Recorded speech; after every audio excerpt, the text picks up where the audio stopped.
Karoline Leavitt exposed Karine Jean-Pierre by showing everyone her exact words on camera and her actual actions. It clearly shows who she really is. She said that the current government shutdown isn't the big mystery that Democrats are trying to make it. No, it's about a political agenda that is on the line.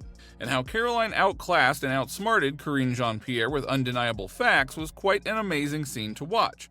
With simple facts, so let's explain everything.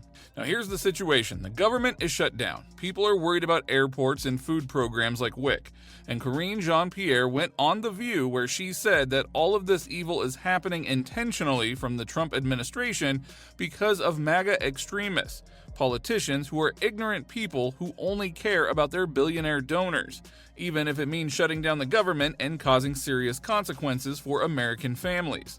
She said about the current situation, it's deplorable. I'm using that word on purpose because they don't seem to understand this is the Trump White House and that they don't work for just one man. But in response, Leavitt said that these losers like Schumer and other members of the ex-administration created this mess. They added a line into the funding bill that gives taxpayer-funded benefits to illegal immigrants. She went on Fox News and said, "I'm very proud to work for the greatest president in history. I know Karine unfortunately worked for the most incompetent president in history, so I guess she has a reason to be bitter." She says one line and one bill is the switch, it's either on or off. The View's host played a clip where Karoline said Democrats' main constituency is made up of Hamas terrorists, illegal aliens, and violent criminals. After that clip, Karine said hearing that, it's deplorable. But Karoline didn't argue with feelings. She said, watch what they say, then watch what they do.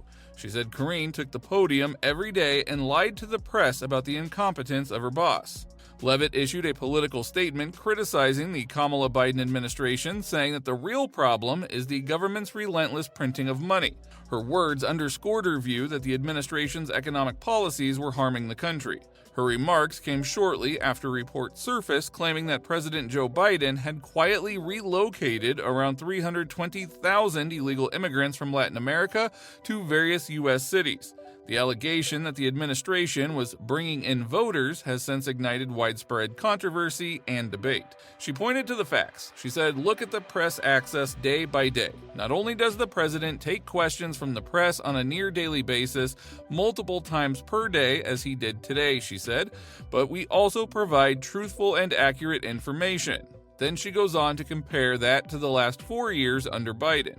According to Karoline, the press was gaslit, told that Joe Biden was mentally stable and up for the job, and was told that the border was being secured. That was a lie, she said. Now you can agree or disagree, but the way that she argues is simple.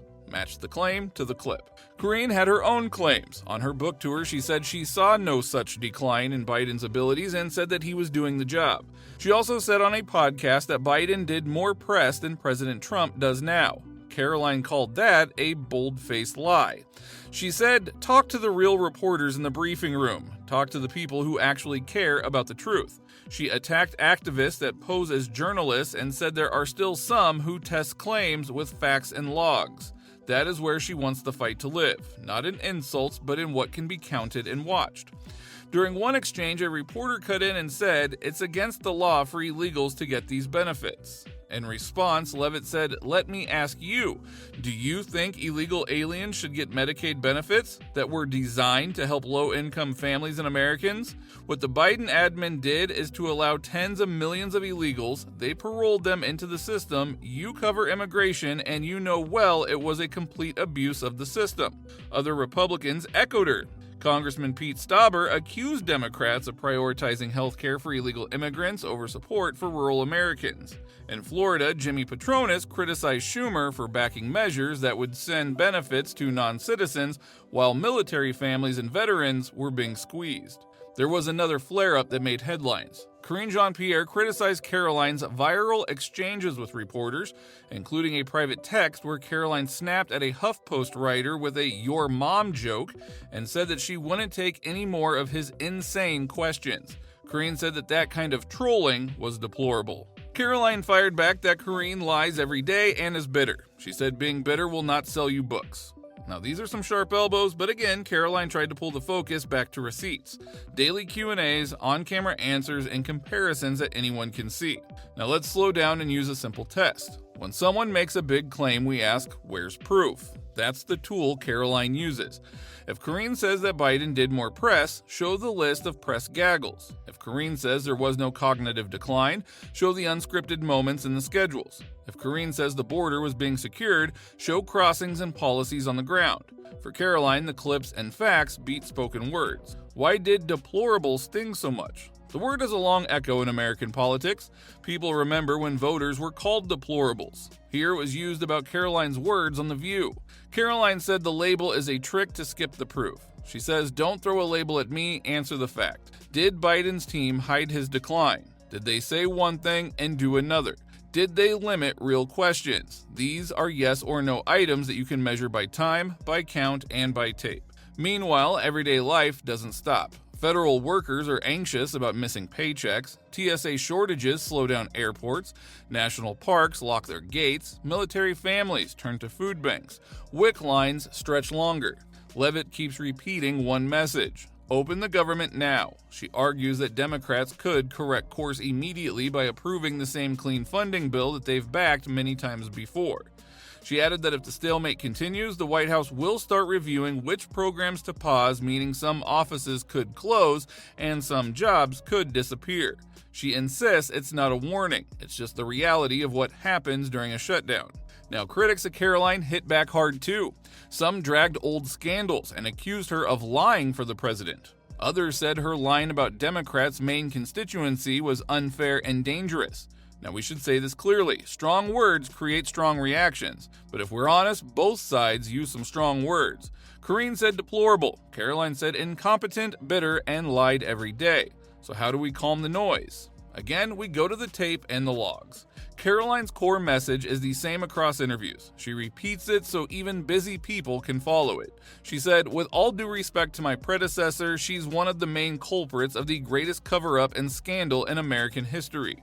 She points to two parts of that claim. One, the daily podium statements about Biden's fitness, and two, the gap between what was said about the border, crime, and the economy, and what people saw. You don't need to like her tone to understand the test. It is the same test you'd use at home. Did the thing happen, or did it not? Let's bring in one more clear quote from Karoline. Any person across the aisle can tell you that is a bold-faced lie, she said about Karine's press access claim. And I will just add, when you talk to the real journalists, not the ones who are actually activists that pose as journalists, they will tell you the Trump White House is the most accessible and transparent White House ever. Notice the structure. 1, she calls the claim false. 2, she points to a group of witnesses. 3, she names a metric, access, and questions. It's not just anger, it is a step-by-step case she wants you to check for yourself. Karoline Leavitt criticizes Karine Jean-Pierre with a short checklist. Watch, read, compare. She asks the public to do a side-by-side. Book lines versus press logs. Podium claims versus daily gaggles. He did more press versus he took questions today and yesterday and this morning with video to match. The goal is to keep the fight from drifting into feelings only. We need facts that we can show a friend. People also care about tone. Karoline's tone is sharp. She says Karine worked for the most incompetent president in history. She says bitter will not sell your books. Those lines are meant to sting, but she pairs them with a different kind of line. We provide truthful and accurate information. We take questions multiple times per day, and they were gaslit. Now that pairing is the key. A sting line to get attention, and then a proof line to frame the case. So if you're wondering why this is getting so much attention, here's why. Press secretaries rarely hit their predecessors this directly. Usually they avoid it. They say, we're focused on the work and move on. Karoline is not doing that. She confronts Karine head on and says this is about honesty with the public. She says it's not a personal feud, it is a question of who told the truth from the most important podium in the country.